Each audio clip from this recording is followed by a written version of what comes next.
One of the most compelling things that has unfolded in the modern field of psychology and in culture globally at large is the realization that modern psychological science, including neuroscience, is beginning to reconnect to ancient wisdom traditions that have been around for thousands of years.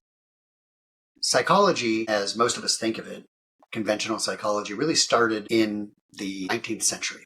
Basically in the 1870s, the first psychological laboratory was created in Germany. Germany was a hotbed of scientific inquiry about the nature of mind in the 19th century. And that tradition actually evolved out of earlier inquiries into mind that had been going on for centuries before. Beginning in the Renaissance, people began to systematically think about everything in human experience, right? The term in those days was naturalism. And naturalism was learning about nature and learning about how things actually are.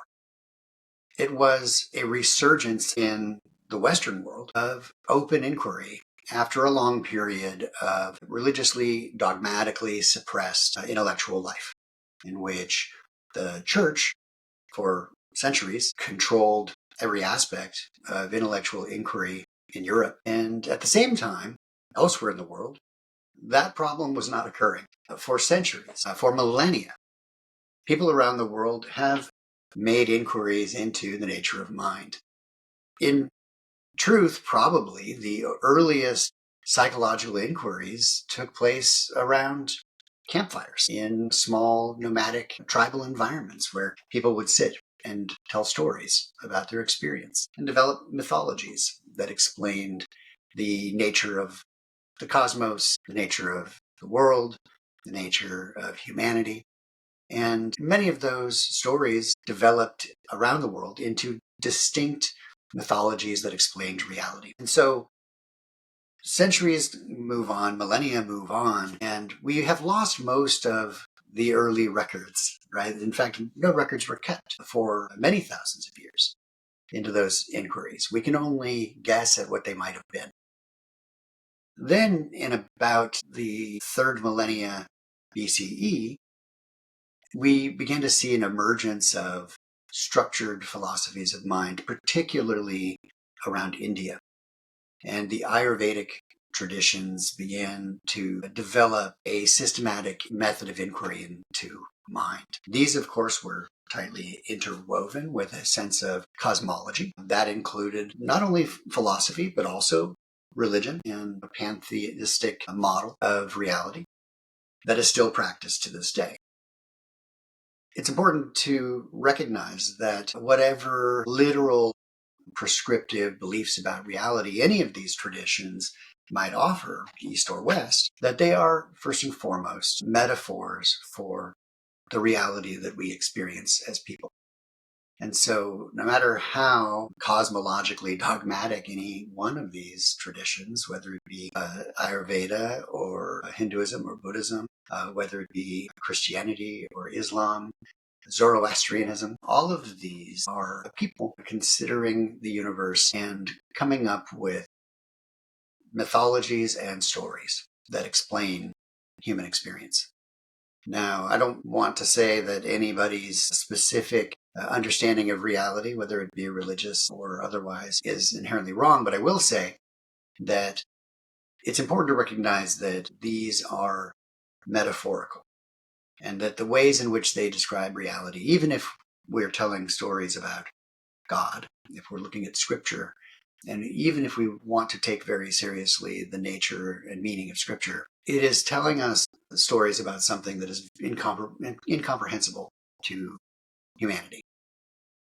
And so when we talk about God, for example, it is worth questioning what that word actually means. And what it's fair to say is that this is a term we use to describe something that is vast, that transcends being and non-being, that transcends and interpenetrates all of reality. And it is the generative force of reality itself. And at the very least, that's what this concept refers to. And so we see manifestations of this way of thinking about the vast complexity, the inherent paradoxes of reality emerge throughout humanity and throughout human cultures around the world.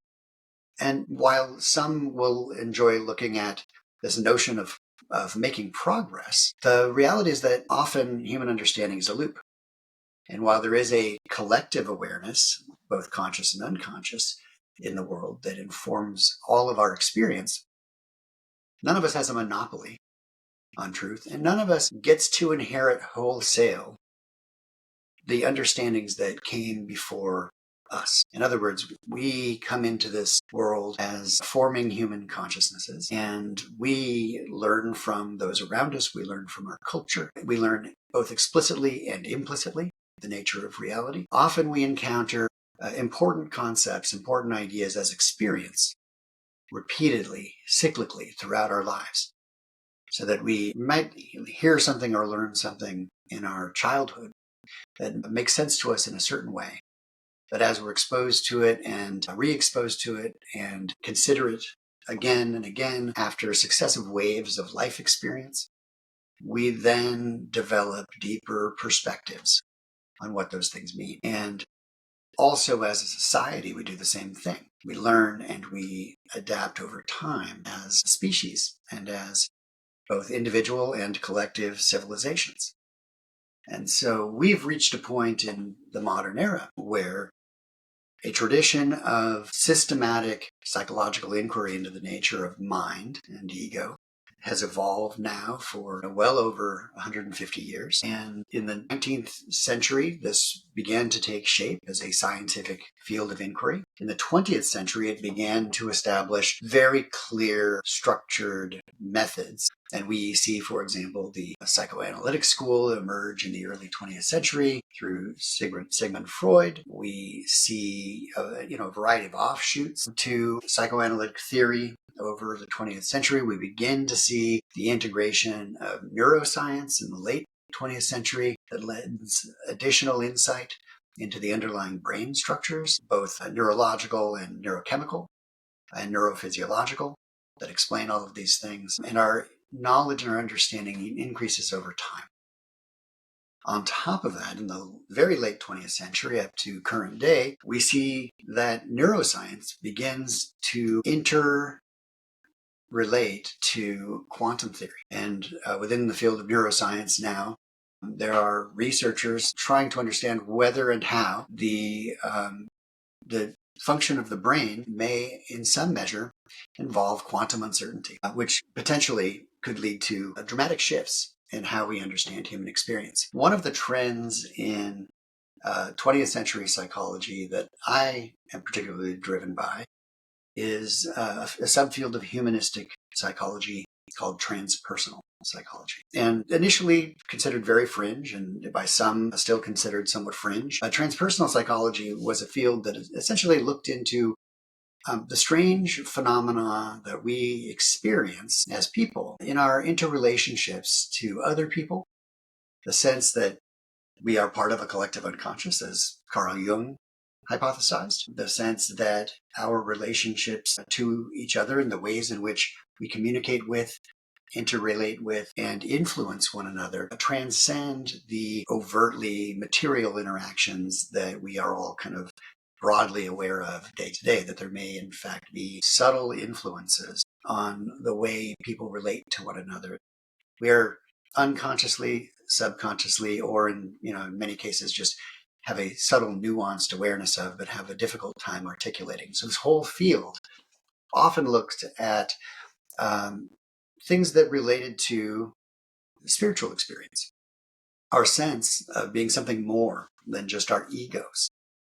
And it was Abraham Maslow, the creator of the famous hierarchy of needs pyramid, right, who hypothesized that beyond self-actualization, that there is something more. There is self-transcendence, and this sense that there's a massive opportunity for psychological research into those domains of human experience beyond the actualization of the ego that are ripe for exploration. And so within this field, there was a lot of interest in who had asked these questions before now. And where did that arrow point but to the ancient past. Now, in particular, the field has had a lot of interest in Eastern wisdom traditions that are principally concerned with the experience of mind. And this points us, of course, to the Vedic traditions as well as to Buddhism in its variety of forms. And in the 1960s and 70s in particular, it generated a great deal of interest in meditation as a practice. Now, when I began studying this field in the 1980s, that whole adventure was already well underway. And the study of meditation was considered to be quite fringe. Very few people practiced it. There were primarily stereotypes about what meditation was. And that all kind of ignores that you don't really even have to look to ancient Eastern wisdom traditions to find examples of these practices. They have been alive and well in the West. There have been meditative and contemplative practices in indigenous populations around the world for millennia, in North America, South America, all throughout Asia. The history of human contemplative practice and inquiry, self-inquiry, and more general inquiry into the nature of mind transcends all modern history into the ancient roots. But what was fascinating was, for the first time in the late 20th century, researchers were able to adopt the methodologies of modern psychological science to study the effects of these wisdom traditions, and in particular the effects of meditation. And that has yielded a tremendous amount of insight to the point where it is no longer at all considered fringe. Mindfulness for stress relief is a now broadly accepted practice, and the evidence for its efficacy as well as the best practices that yield the healthiest results for people and the most benefits for people are now well understood.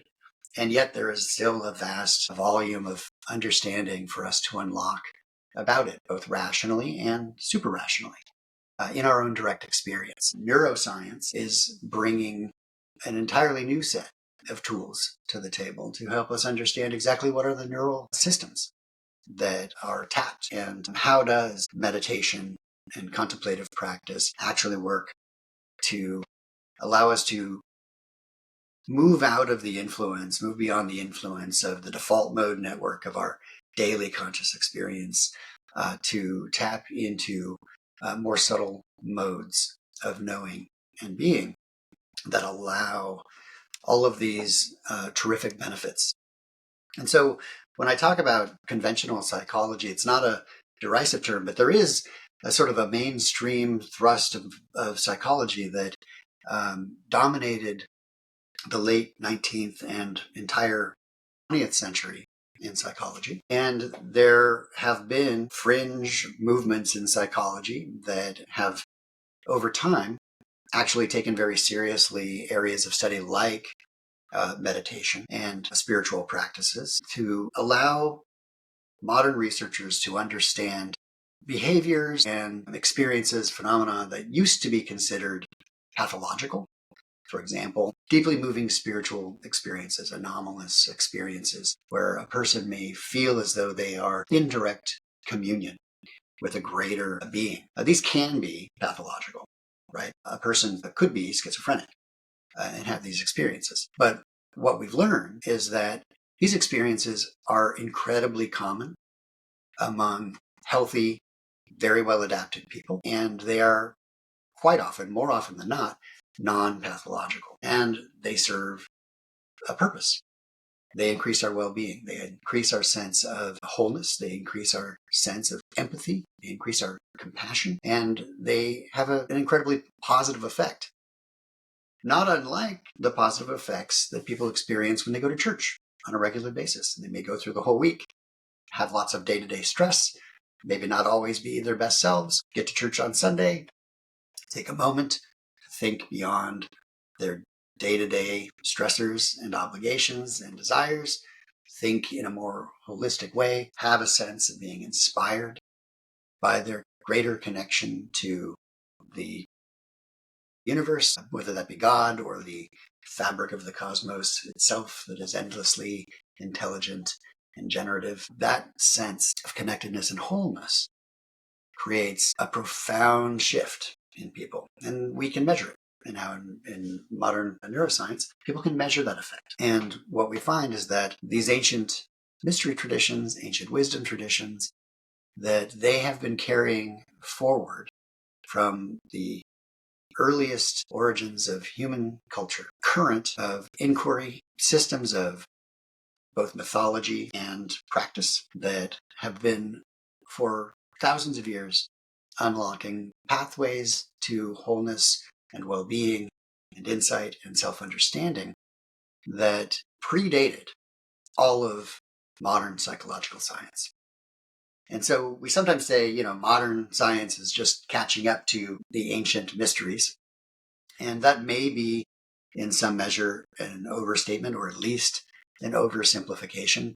But what is absolutely true is that within many of these currents of the philosophy of mind, predating modern psychology, predating the Greek philosophers, and spanning the globe, that they contain within them insights that we are beginning to be able to understand and actually measure the effects of, that allow people to really unlock the potential within themselves to truly self-actualize, and that the experience of self-transcendence, the experience of being something more than a contained, quote-unquote, healthy ego, has amazing effects to increase our overall well-being and the way we show up in the world and show up for each other. So as you think about day to day, whether you're interested in meditation or you're interested in psychology and you're interested in neuroscience, it is so worthwhile to consider that